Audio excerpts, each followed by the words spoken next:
The 2012 Better Bisbee Candidate Forum is sponsored by A Better Bisbee, Better Together, responsible for the questions asked. Held at the Bisbee Boys and Girls Club on Arizona Street on Monday, August 6th, the forum begins with questions of the 3 mayoral candidates, then moves into questions of candidates for City Council from Bisbee's 3 wards. The questions are being asked and moderated by Nick Knight and Christina Palencia. The first question asked of the mayoral candidates is, quote, referencing the city charter, what is your understanding of the functional relationship between the mayor, city council, and the city manager?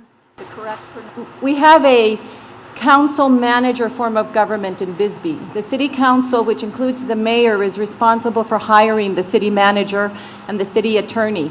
The mayor has the council has legislative responsibilities. The city manager has all the administrative responsibilities. The city manager oversees personnel. The mayor can communicate with the city manager. The council members communicate with the city manager through the mayor. Thank you.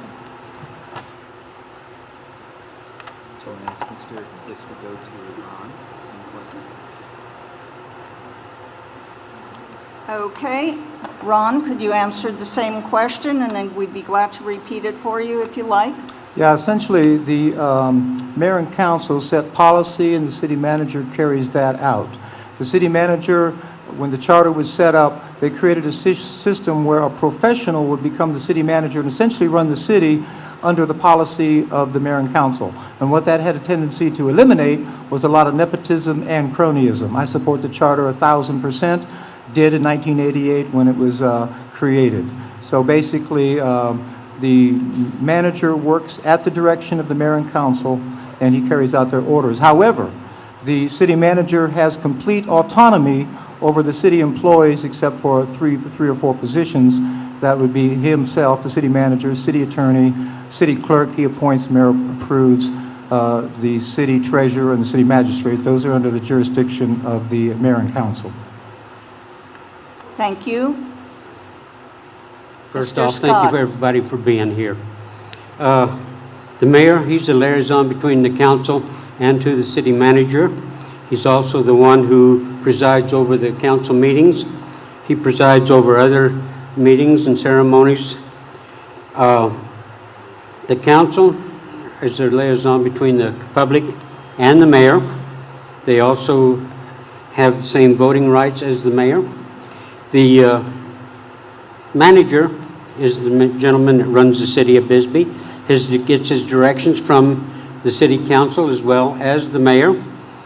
The mayor does have some powers, but he does not have administrative powers.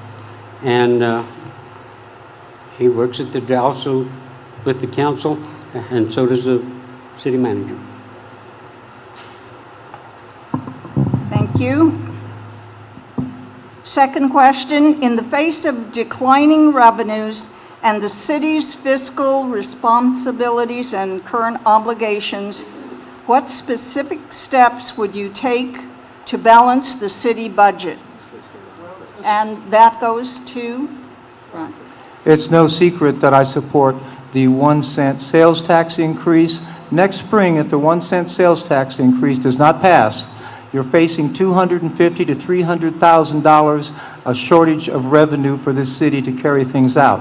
I have no idea what they may cut next spring if that 1-cent sales tax does not pass. Normally what municipal governments will do, if they are running drastically short on funds, they'll start eliminating the non-essential services. That would be swimming pool, library, senior citizen center, parks, maintenance, maybe even the dog catcher, contract that out to the city.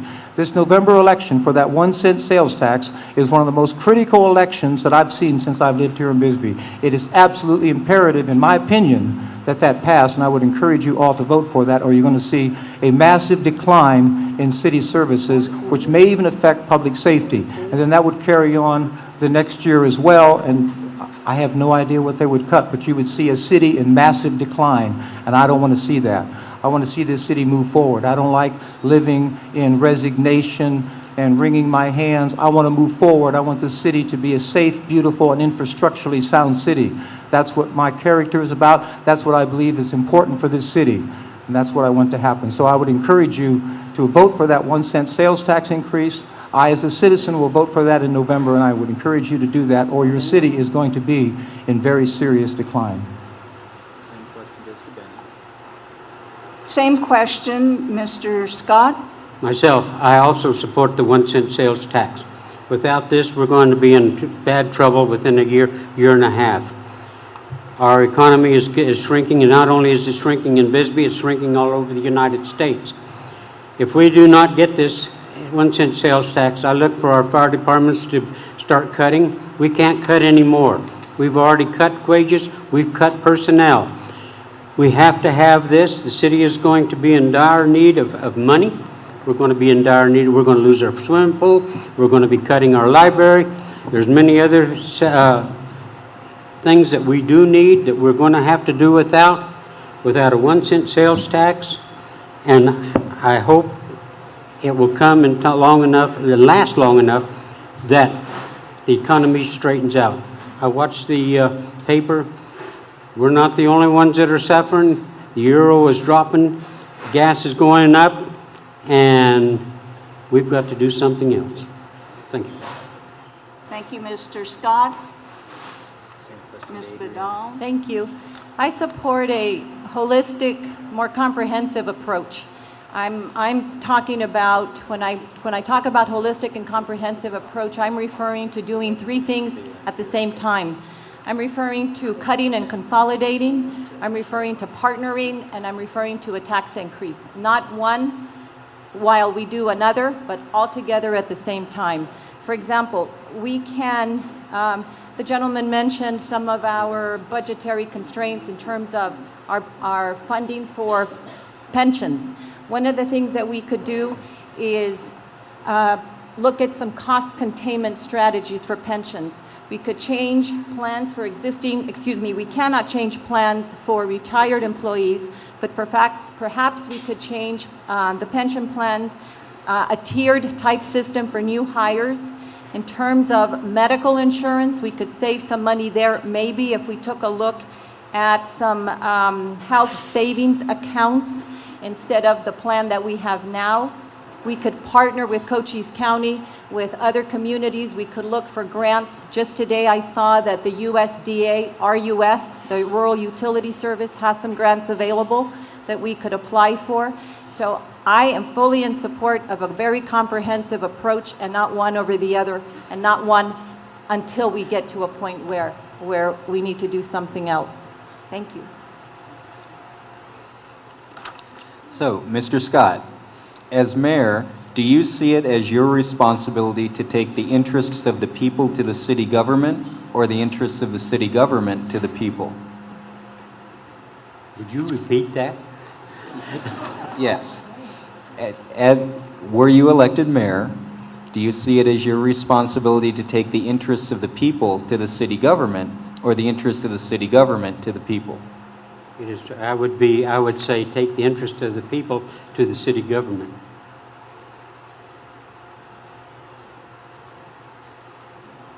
Okay.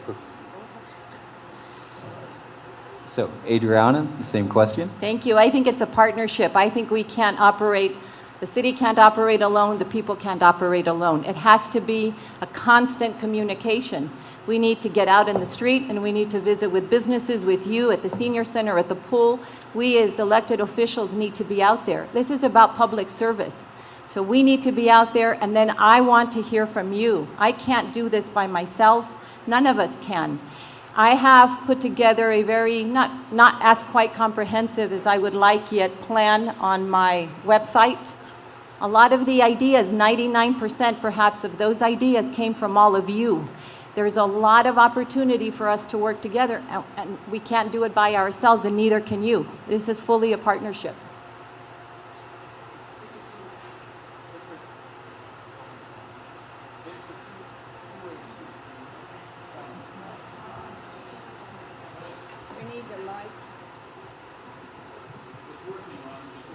Okay. It's a two-way street with the public and the mayor and council to go out into the public and find out what they're thinking and what's concerning them. and it's important for the council to go out there as well. So my approach is an open government, a good feeling government that has everybody involved, or as many as possible.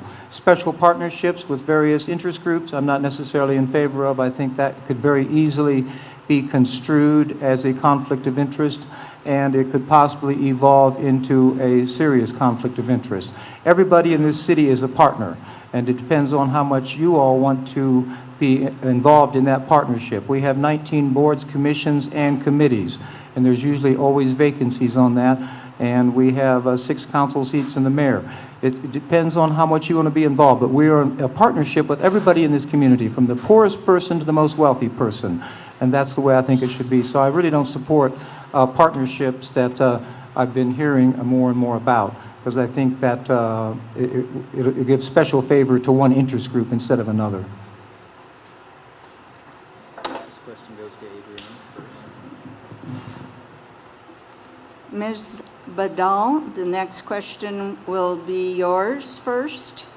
What specific steps will you be taking to increase tourism in Bisbee over the next 4 years? I would start with a very detailed conversation with Ilona. I think she does an excellent job in tourism in this community. She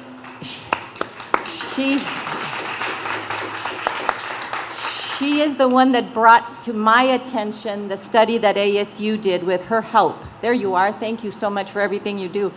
So I would have, again, I will use the word partnership, because I do want to partner with her. I want to know what you're doing. I want to know how I can help. I think that we should put more money into her department. As soon as the economy improves and as soon as we have extra money, we need to help her. I would also propose, I haven't talked with her about this, so this may be a little bit premature on my part, but I would also propose that when we can, we move the visitor center back to Main Street, where our tourists can get in there a little bit more regularly. And I think, thank you. And I think that the office at City Hall can be used for a host of things, including the mayor, including tourism, including all sorts of great things. We could have a satellite tourism business, whatever office we wanted to have in Warren. There are opportunities to develop and promote tourism at restaurants and all over San Jose. So I would start with Ilona, because she's the expert, and I would use the document that ASU put together. It has a lot of strengths and weaknesses in there that as a community we can work on and build. Thank you. Who's got the second one? Mr. Ortley, you have the second response. Improving tourism in the city of Bisbee is vitally important. It's very, very important. And the figure, I don't see a dramatic increase over the next 4 years in tourism. Bisbee's visitor center is ranked out of 62 number 5. Right behind Tombstone, obviously number 1 is Grand Canyon, of course. But we need to use whatever is necessary to increase tourism. And some of the great ideas of featured articles that are absolutely free, run in national magazines around the country, probably one of the most effective advertisings that you can possibly do, whatever that story may be about Bisbee. And I know Ilona has worked on that, and there's been quite a few featured stories about Bisbee. I think that is a much better form of advertising than a little spot in a magazine at the back that costs quite a bit of money. So I would support more featured stories. Maybe some of you in here tonight would like to write a featured story about Bisbee and see if we can get a place in a national magazine. That brings a lot of people into the community. So I would support ideas like that. Thank you. And Mr. Scott, same question.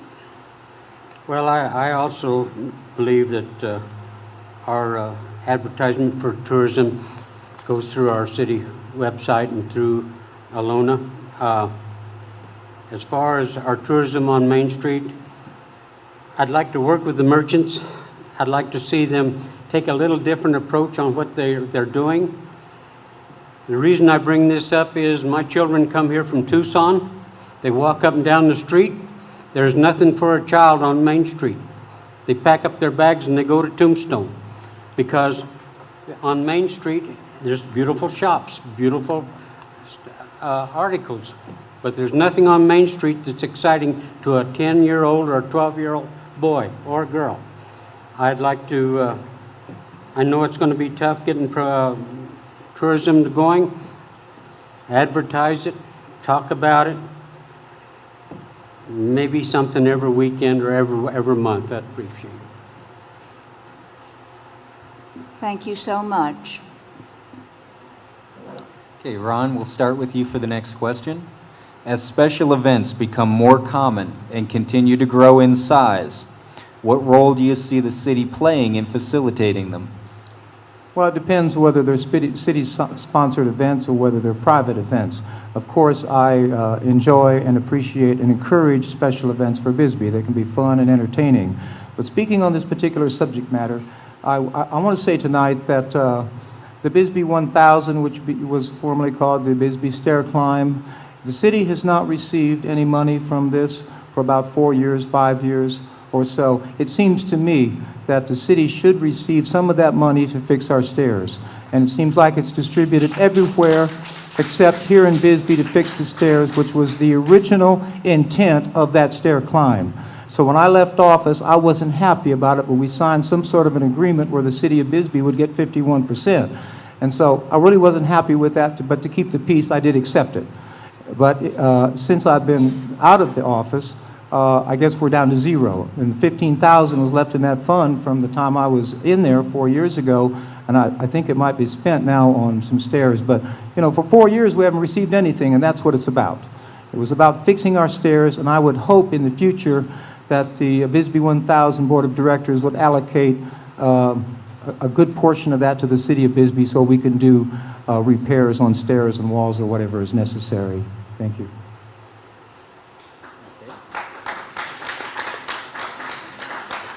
Benny, the same question. I'd like to see them have a special event every month in the city of Bisbee. Our stair climbs is great. It brings a lot of people to town. A lot of them spend money, some of them don't. Our coaster race brings people to town. Our wine festival brings people to town. But then I go back. It's not for our children. Our blues festival brings a lot of people into town. Yet it's really not for our children. Our stair climb is. I'd like to see our Labor Day become something bigger. I'd like to see a special event going down Main Street, a bathtub race. What about a bed race? There's a dozen things we can do to bring people to Bisbee on one day a month, or even our Vista Park.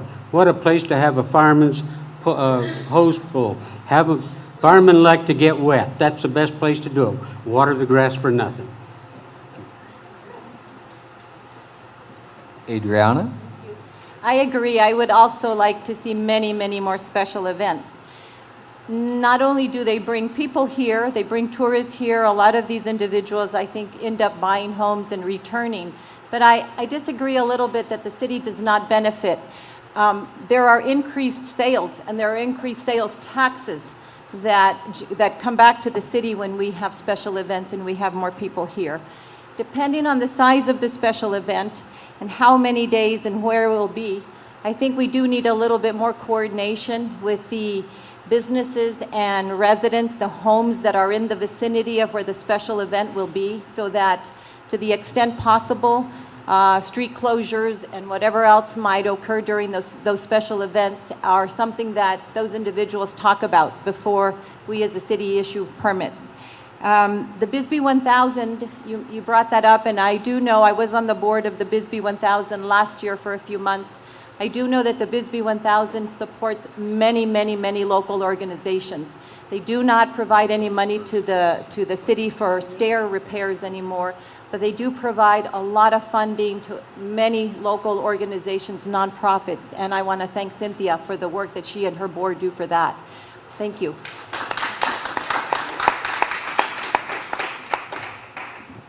Thank you all.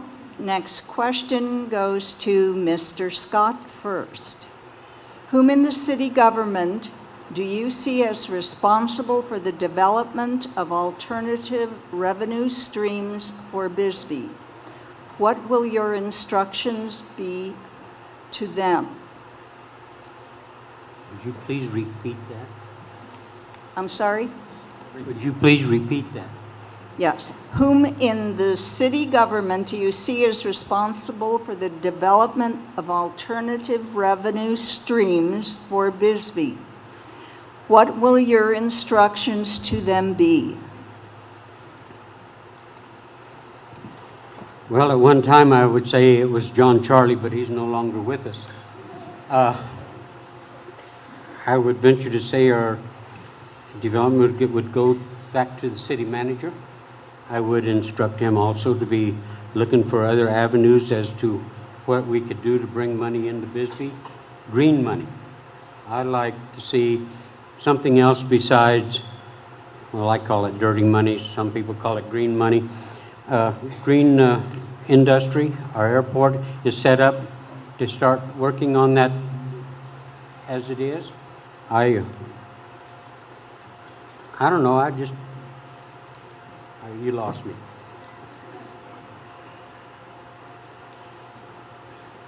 That's it. Thank you, Mr. Scott. Ms. Badal? Thank you.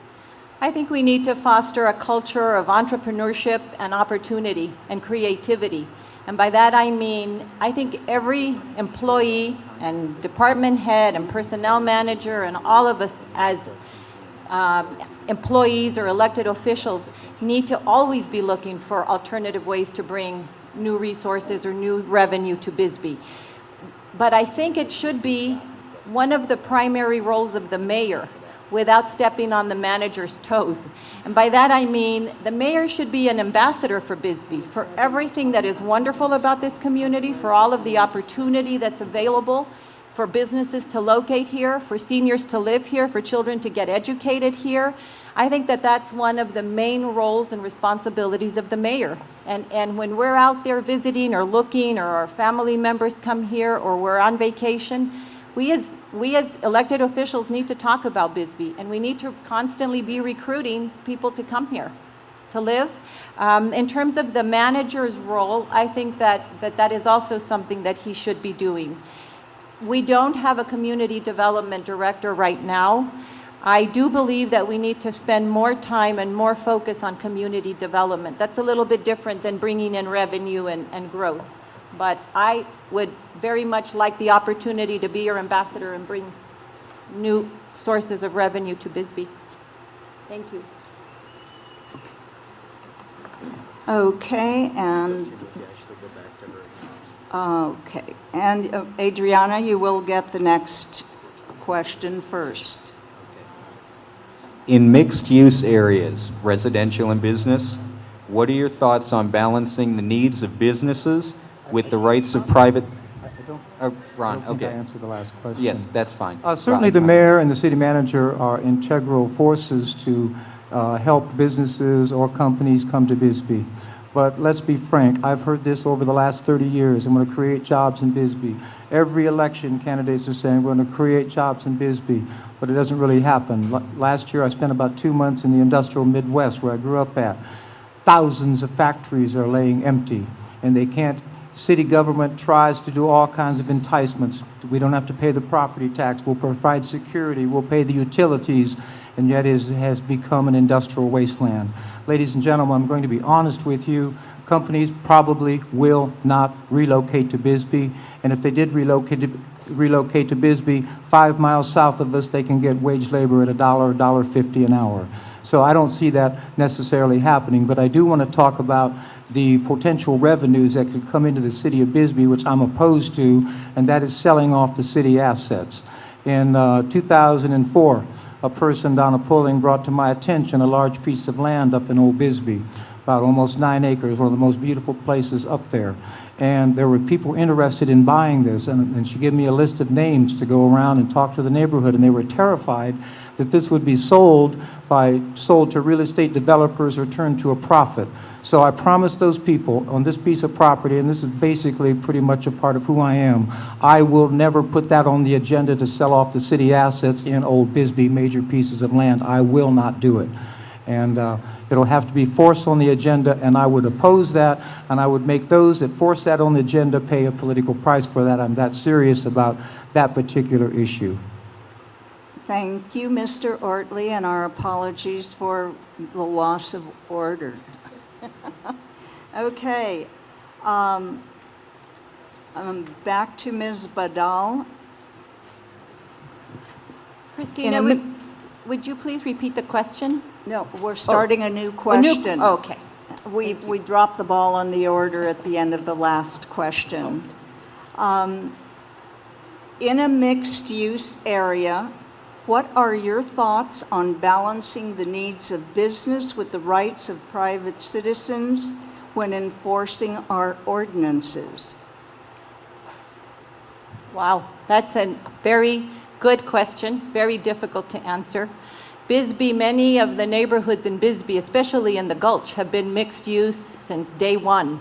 And so I don't think there's an easy answer there other than perhaps spending a lot of time knowing the issue in the communities, knowing what the mixed use requirements are, knowing who lives there and what the purpose is. And again, spending an awful lot of time in the community getting to know all of you. I don't think that there's an easy answer there, and I apologize. Well, let me give you something a little bit more specific. The issue with the Gulch, there are a lot of commercial businesses there. There are some bars. There are a lot of homes. It's been my experience that there are a lot of complaints on both sides, and so some of them are very legitimate. Most of them perhaps are very legitimate, but what I find many times when I'm out talking to people is that they're complaining to me, and so they haven't talked to each other yet. My goal would be to find a mechanism or a forum or a way to get individuals in communities and neighborhoods through block watch type or neighborhood type meetings to sit down and talk. Because what I've learned over the years is that if we listen, chances are we're all trying to accomplish the same thing, and many times we don't even know that. We start arguing, we start fighting. If I were to say to you, I think that we should approve a 1 cent or a 1% sales tax increase, to me that's not the end of the discussion. That's not your opportunity to get up and walk out because I said something that you don't agree with. To me that should be the beginning of the conversation. That should be where you and I build consensus and we try to find that thing, even if minor, that we have in common, and we build on that. Thank you. Now, the second response goes to Mr. Ortley. Well, the businesses that are here certainly have a legal right to exist. However, sometimes new businesses will come in and it may create somewhat of a controversy. My basic philosophy is the residents of that particular area carry a lot more weight as to what they want in their part of our community. So I would lend credence to what they're saying a lot more than that new business, because that could dramatically alter the makeup of that community. So I would encourage them to come down to City Hall, and I know it has an effect on the council. I sat on it for 4 years, and I know it has a big effect on the council to express their opinions. So my sympathies would always be with the people that are already here in those neighborhoods over the advent of a new business in that area that those citizens may oppose. Mr. Scott? Bisbee is mixed use. There is no parking. Everyone has to come in, and it's going to be first come, first serve, and then sometimes that's not right. Businesses come in, they expect a place for their patrons to park, although up by the New Royale, that's a dozen homes in that one little area. There's no place for the residents to park if they decide to have a big thing and you come home late. I think a lot of these problems could be ironed out at City Hall. Come down, let's talk about them. I think there should be some designated parking for the residents that live in the area. I think some of our other problems up there, you have people who throw a fit about some of these stores. Bring these people together. Let them talk. Let them find out that they're just as important. The patrons pay, the citizens pay taxes, the stores also. Thank you, Mr. Scott. This concludes our questions for the mayoral candidates. We thank you very much.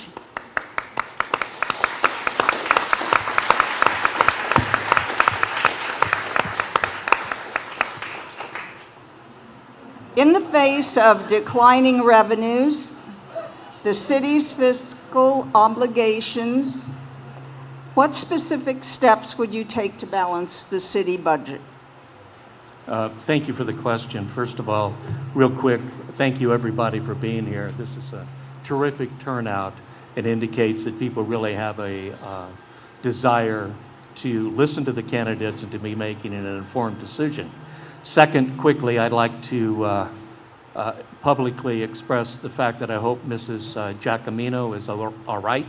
I hope members of her family are all right. We didn't have, no one has received a notification that she would not be attending. So I hope that her lack of attendance has nothing to do with health issues. So to answer your question, declining revenues, how are we going to balance the budget? Well, with all due respect to several people that have spoken before me, I am not in favor of a 1-cent sales tax. The reason I'm not in favor of 1-cent sales tax is it's a Band-Aid on our problem. Our problem with the 1-cent sales tax will only be extended out 2 more years, and then we'll face the same problem again. The only way, as a business person, I have had to balance my budget for the last 31 years, and the city should be no different. Unfortunately, I haven't had reserves to dip into. I've had to, in fact, go without, and the city has to learn how to do the same thing. Now, how do we do that? We do that by looking at some of the potentials that we have and developing partnerships and developing and pushing privatization of some of the services. We heard about the potential of having to lay off a dog catcher as an example. And as an example, many cities have dog catchers that are private enterprise. The city pays nothing for that. Revenues are generated from fees that are paid for the people to pick their animal back up and for the spay and neutering fees and things along these lines. Second, wastewater treatment. One of our biggest problems is our wastewater treatment plant and the amount of money that we owe. We need to start,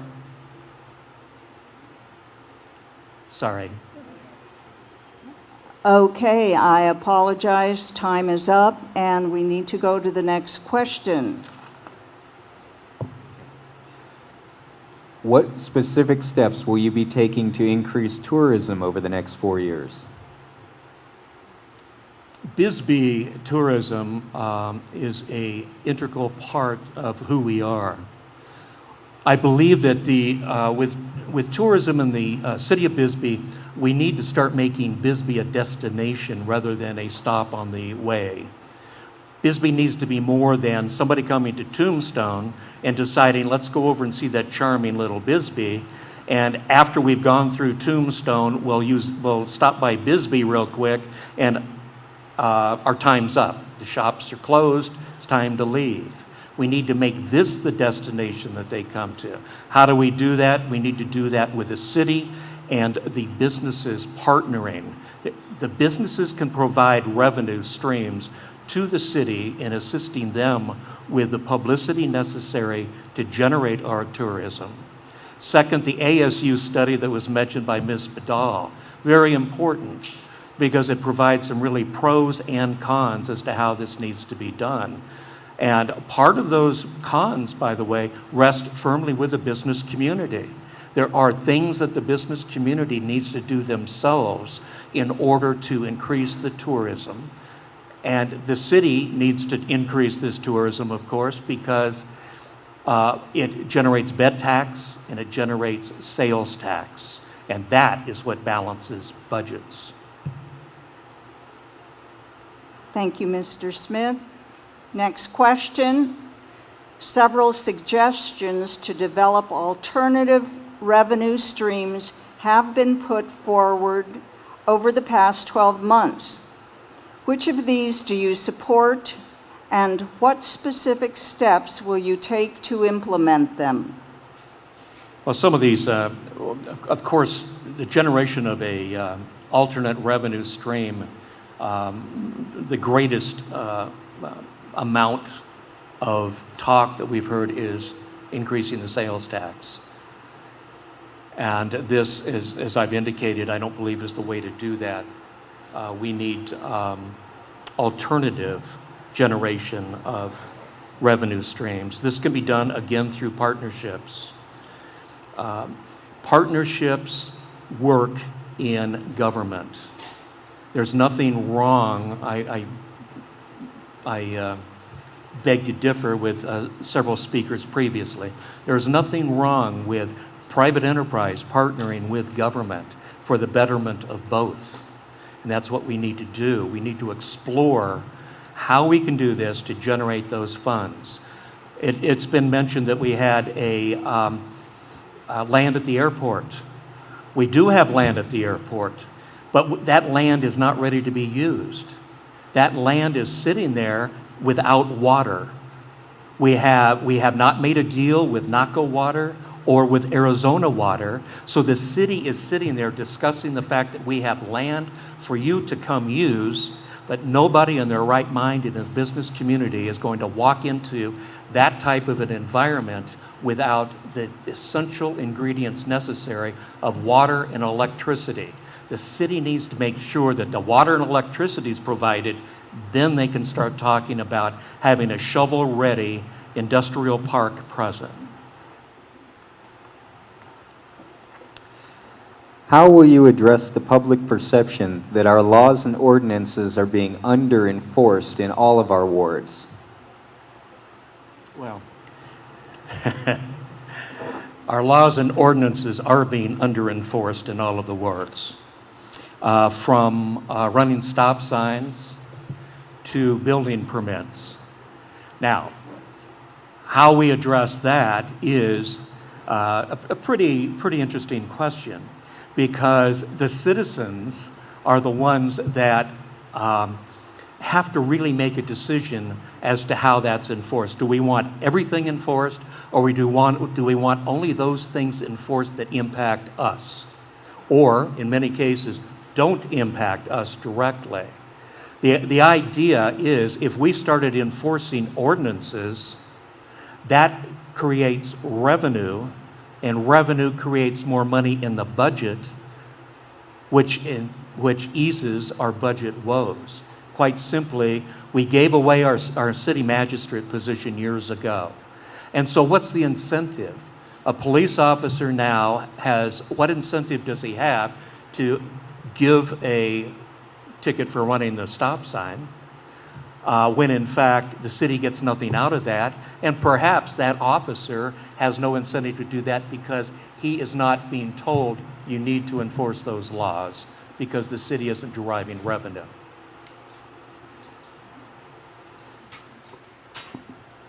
Thank you very much, Mr. Smith. That concludes the questions for Ward 2. Our next ward will be Ward 1, and the first question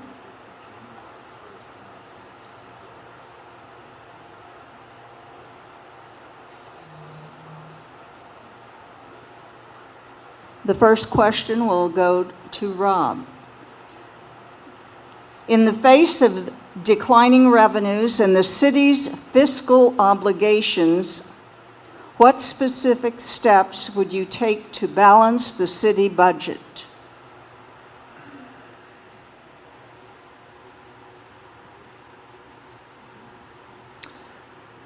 That's tough. We started this year already with getting a budget fairly close to not dipping into our reserve funds. Unfortunately, we had to dip into our reserve funds this year.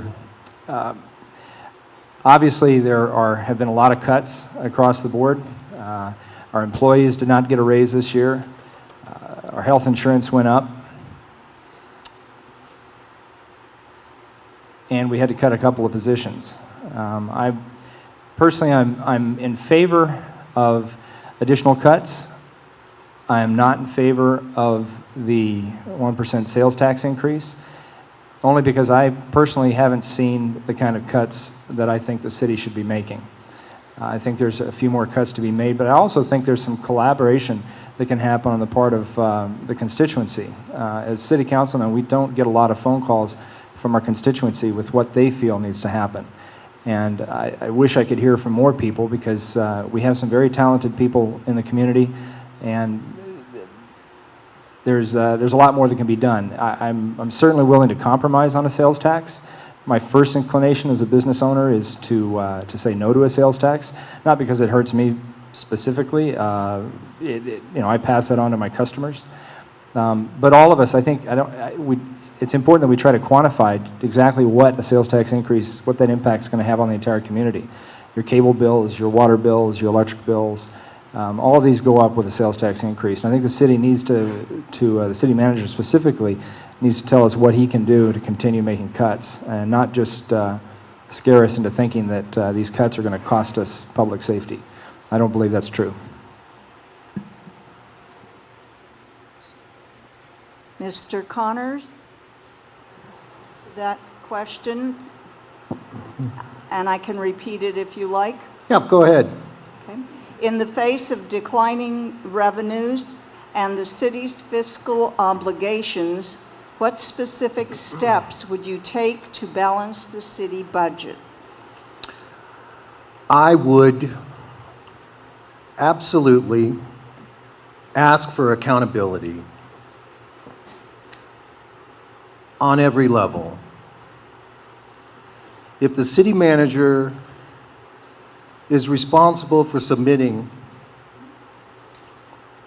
a budget, and preferably a balanced budget, and that's what we would like, then that's what I think the council, mayor, and the citizens of Bisbee should expect. And working within that budget, if he asks department heads that this is the amount of money that we have to work with this year, and implores them that they need to stay within that parameter, I would interpret that as a direction from a boss, and not a can you do this? You have to do this. So having said that, I realize that there are going to be ramifications for that, and they're not necessarily going to be pleasant ones at all. But tough decisions have to be made from the top down. Accountability is what's at stake here. Actually, the city is what's at stake here, and accountability for being fiscally responsible for what we spend and what we don't spend is the issue with this budget.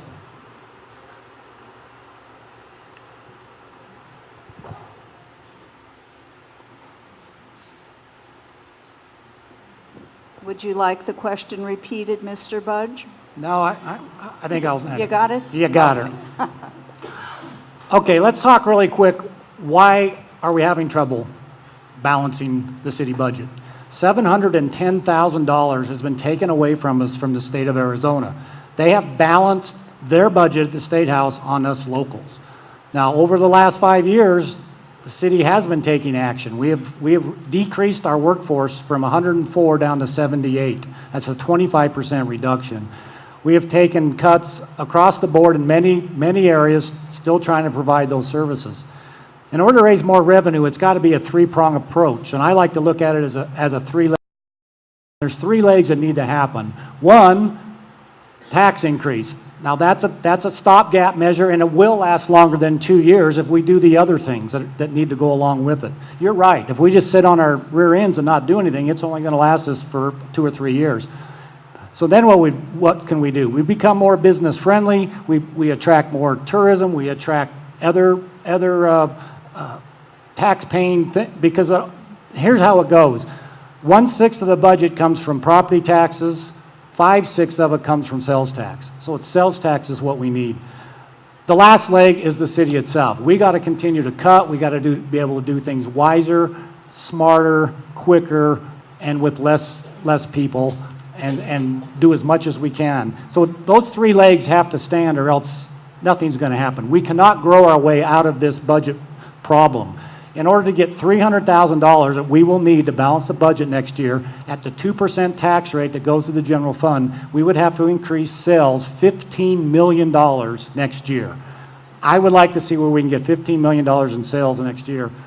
That's the problem we face. That's why the tax increase will help get us through that, why we increase that $15 million over a several year period without reducing a lot of our services that are pretty well down to where we are. Thanks. Mr. Connors, what specific steps will you be taking to increase tourism to Bisbee in the next 4 years? Creating a Bisbee that the people that already live here love and enjoy. Creating an atmosphere with everybody that already lives here, that the people that come here will enjoy. You know, I've heard people allude to the ASU survey or work that was done, and I think they conveniently leave out kind of a negative connotation that people love Bisbee, but we kind of have pretty high opinions of ourselves down here. And I think that that we live in the right place. We enjoy Bisbee for all the right reasons. Seclusion, the temperature, the services that we receive, but I think we could lighten up a little bit and embrace. This is a specific answer to your question. We could embrace the people that come here for a short time, that you refer to as tourists or visitors, and embrace their dollars. Try to separate them from their dollars. And know in our hearts that they're going to go back home. But I don't think the city can do anything more as a body than it already does. It did away with a whole department head and a fire chief, but we've increased the budget for advertising. So I think we're doing what we can. Okay. Ken, actually, we'll pass to you. What specific steps would you take over the next 4 years? Well, let's look at tourism. That's a real economic engine for Old Bisbee, and everything we can do to get more people here, the more they'll spend. So how do we do that? One is we embrace events. Events, while they're here actually doing an event, they're probably not spending a lot of money, but hopefully they'll get a good feeling and come back. Our tourism section this year in the budget, we had to go into reserves, $5,000, just to fund Alona and that everybody loves, just to try to keep it going. Now that's why it got moved over to the Queen Mine. It's all a matter of money. This is the first cut that you saw happen that I didn't like to do, but it's all a matter of what you can afford to do. So if we can raise bed tax is the big one that funds tourism for us. We can do more with that. We need a person to take over the visitor center so Alona can work full time on what she does best, which is get articles in the paper and get travel writers here and everything else she gets for free that doesn't cost us a lot of money.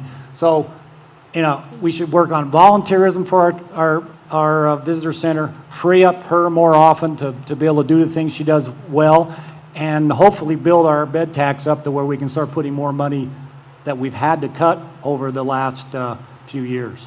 Thanks.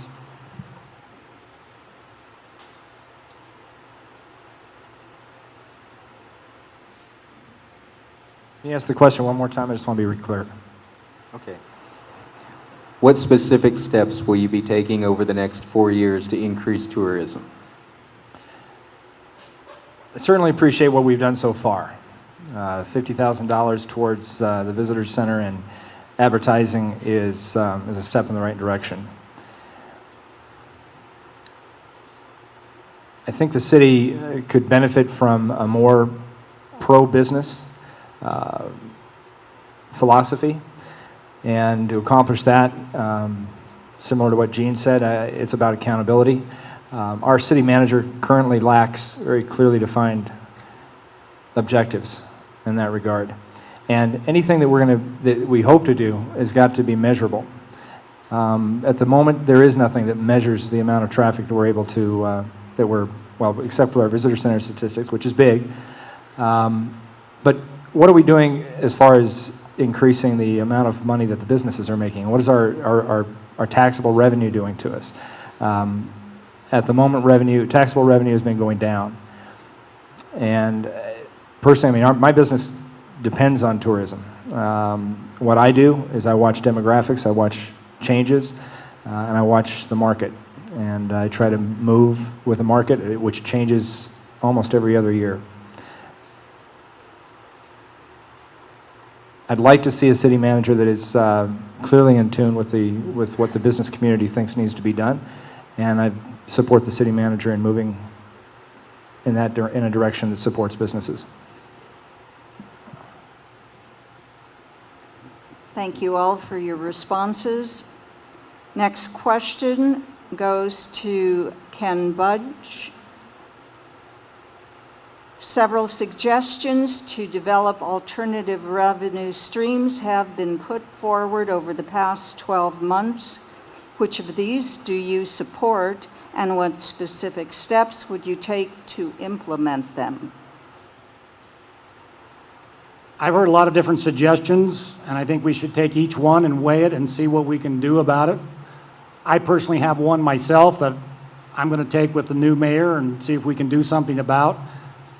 How are we going to get people here from Sierra Vista, Douglas, Wilcox to come spend money? Because 5/6 of the money we make or have to run the city comes from sales tax. It doesn't come from property. It comes from sales tax. That's our only revenue stream. We can partner with all the businesses we want, but if they don't sell something that we get the tax base off of, it doesn't help. So we need people to come here and spend money. Well, somebody from Sierra Vista is not going to come here and shop at Safeway or Alcove, probably for the most part. It's mostly done local. So what I would like to see happen is us lower the sales tax rate on big purchased items. So anything within $5,000 to $5,000, we would have a lower tax rate on it. That way we could bring bigger pieces of art in. Maybe our galleries can handle more stuff, and we'll actually have a lower tax rate on it. And then I'm going to go over and I'm going to try to see if we can get 2 or 3 or even more used car lots. A used car lot, we've never got one dime off of a sale of a car. If we can get down there lower than Sierra Vista, they're going to say, well, we're looking for a used car. They'll drive here to our lots to look to see about buying a car. You buy a $10,000 car at a 2% tax rate, that's a lot of money that's going to have to go through Alco or something else. There's things we can do out there besides trying to develop 80 acres. The money to develop right now. We need to develop and drive sales.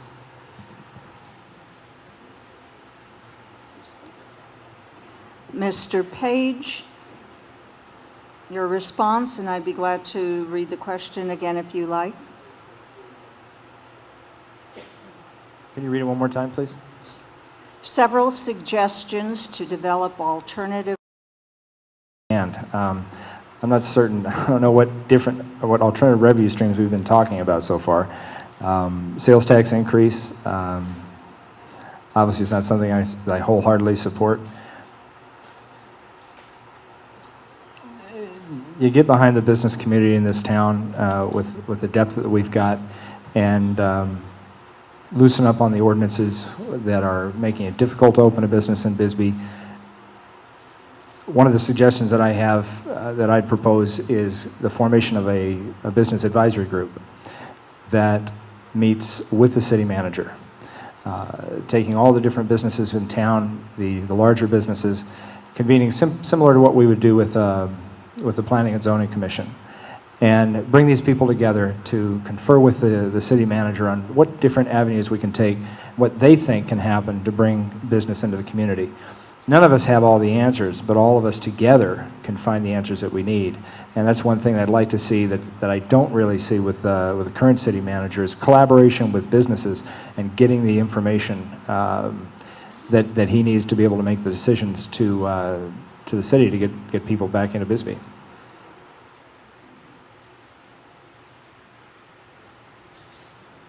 Mr. Connors? I am going to make you ask that question one more time. Okay. Several suggestions to develop alternate revenue streams have been put forward over the last 12 months. Which of these do you support, and which specific steps will you take to implement them? Well, you're asking me that question assuming that I know what each one of those several suggestions are, so I think the ambiguity of the question or the lack of specificity. Let me interrupt real I'm quick. making a response to your question, and I don't need you to reiterate. Everybody's heard the question 3 times. Now, I am always for generating revenue in the city of Bisbee and encouraging that. I am not an economic developer. However, and there does not an economic development department doesn't exist in the city of Bisbee, and the city manager is not an economic developer. However, in this room, there are people who do just that. Akos from Seago, Robert Carrera from Cochise College. There's a brain trust sitting out there. Dr. Daniel O'Mara just got his PhD, and he is an expert on first-generation Hispanic people born on the border, going to school, and figuring out what to do with their lives. Let's ask the people who live here,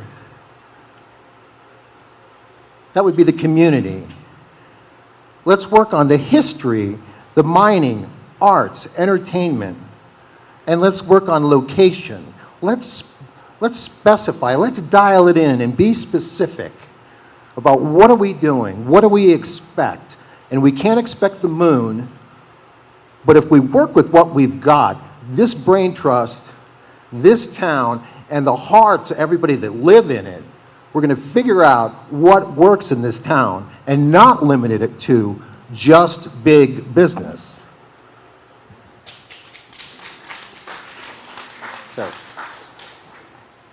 Mr. Page, how would you address the public perception that our laws and ordinances are being under-enforced in all of the wards? Well, again, that comes with a city manager who has very clearly defined objectives. I know that the biggest complaints that I get right now are from Ward 1, and they have to deal with vicious dogs. They have to deal with barking dogs. They have to deal with neighbors that can't really get along with each other, and the ordinances that are on the books right now can be enforced. There's seems to be some confusion between a city manager giving direction to the chief of police to enforce certain ordinances and a city council member. I can make one phone call, and that's only to the city manager, and that's to remind him that ordinances are not being followed. But as a council as a whole, direct the city manager. Look, for 2013, we'd like to see the incidences of barking dogs and vicious dog phone calls reduced by 75%. We don't want to hear them anymore. That puts it back in the city manager's hands. He has a conversation with the chief, and hopefully the problem would be solved. It's frustrating as a councilman when you get these phone calls that are clearly something that affects all of us, but they don't get addressed. And it's important that the council give this direction as one of the objectives to the city manager, get these things fixed. Mr. Connors? I don't need to hear the question again. But thanks anyways, Nick. You know, we just need to make a list of all the ordinances that we don't want to enforce and take them off the book. Done. You don't want to ticket people that come from Tucson to spend money on Main Street? Done.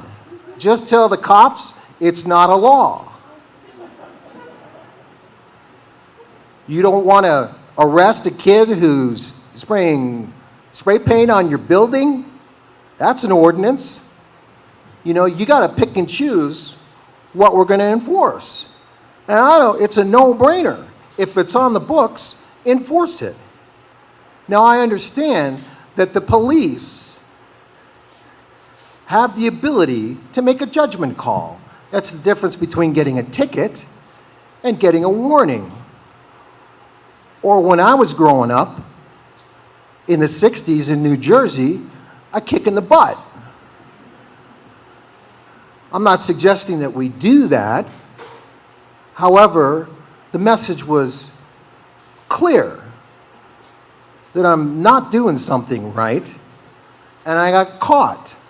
So whether it's revenue driven that ordinances aren't enforced because we don't get a $2 out of the $40 fine or whatever it is, that cannot be the motivation for whether we enforce a law or ordinance or not. If we're not going to enforce it, get it off the books. Stop. Just do away with the question. I mean, it's simple. You know, we make this so difficult, and it can be so simple. I'm not saying it's going to be easy, but we can simplify it. Thank you. You're welcome.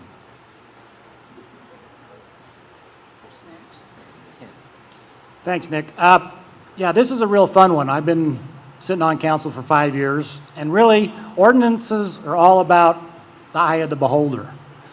Now, I had complaints.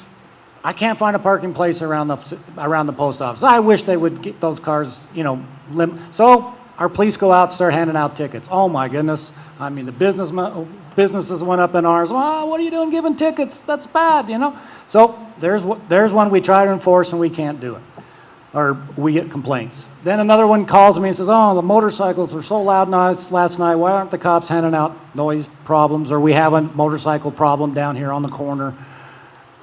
It's perception about, and what I've been able to do through most of the things I've done in my 5 years, whether it's the chicken that's crowing in the morning, the rooster, I should say, sorry, and is talk to the neighbors. And for the most part, people want to comply, and you try to use compliance because people want to and because they're good people, and for the most part, that's what happens. But if you take the ordinance off the books, we hold an event in City Park, and that big amphitheater, the sound goes way up in. I get 2 or 3 phone calls from the people who live up there. Oh my goodness, this is horrible. But yet we want events in town. So if we enforce that ordinance, we'll have no events. It's all a matter of going and asking those people to turn it down and try to everybody put up with a little bit more.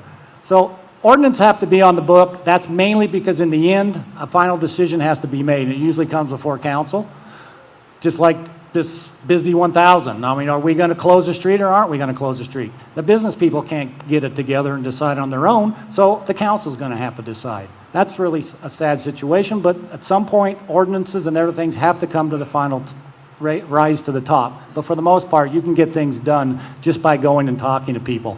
I live above the gulch. I've got a lot of noise. Gone down and talked to Stock Exchange. They just closed their doors, and it's good. So most things can happen with just individual compliance. Thanks.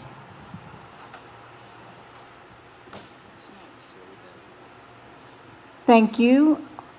Ward 1.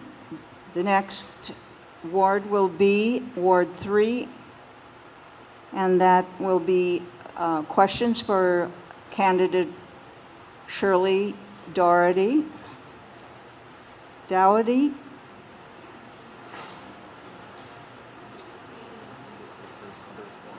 Okay, and we will ask you the first question.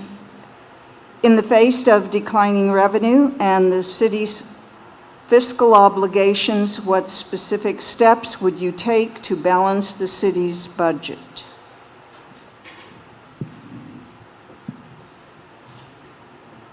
Can everybody hear me? Steps I would take. First of all, I believe that we do need that 1% sales tax. Without that, we're not going to be able to fix our streets. We probably won't have the fire department as we have it now. And I think that would be a shame because the fire department and the EMTs have such quick response time. If you have ever needed them, they're there in a hurry. But I don't want that 1 cent sales tax any more than anybody else. But, you know, with my economy, but I do think it's very, very necessary. And it is just a Band-Aid patch. And 2 to 3 years, we're going to have to do something else. So I think we need to look at everything in the city. And I know there are some areas where we could probably cut that is not needed. I don't want to cut personnel, but one of the things I see that we could evaluate is the vehicles that are used, the city vehicles. Are they necessary? Who has them? Can we give them a stipend to use their own vehicles? It's really a problem, and it's going to continue to be a problem unless we all get together. And it's not just the council that has a decision. It's not it's not the mayor and it's not the city manager. It's everybody in this room and everybody that lives in Bisbee. We have to work together, and that's something Thank you. We're gonna go ahead and move on to the next question now. What specific steps will you be taking over the next 4 years to increase tourism in Bisbee? Tourism, one of the things I hear a lot, I work at the museum on Friday afternoons, and one thing that I hear is the stores are not open. They close. In fact, a couple of people have said, Bisbee draws in the streets at 5 o'clock. And then they complain, and I'm not picking on the businesses, but I guess I am too. They have signs on their businesses open from, I'll say 8 to 6, but they're not there. On Tuesdays and Wednesdays, you can't find any stores open in Bisbee. If you're going to have tourism, you have to be open. The other thing that I kind of like when I travel is the businesses give you a little thing. It doesn't make any difference what it is, with the name of the store and Bisbee, Arizona. Well, they don't give Bisbee, Arizona, but they give their own name. And it's kind of nice because it's something that you can bring home and look at. And if you ever go back there, you're going to go back to that store. I get tickled at some of the stores in Mexico. My husband and I traveled there, and they have these stores that it's Diamonds International, and they give out little charm bracelets. And then you go to other stores and you get a charm for that bracelet. And it's kind of neat. We had fun going into all of the stores. And maybe the businesses can get together and do something like that. Or get a button machine and make a button that says compliments of da-da-da store, Bisbee, Arizona. That's my thoughts. Thank you, Ms. Dowdy.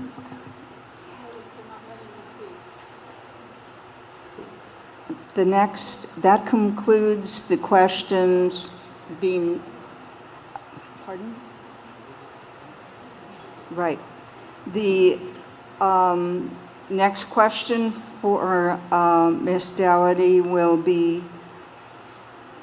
several suggestions to develop alternative revenue streams have been put forward over the past 12 months. Which of these do you support, and what specific steps will you take to implement them?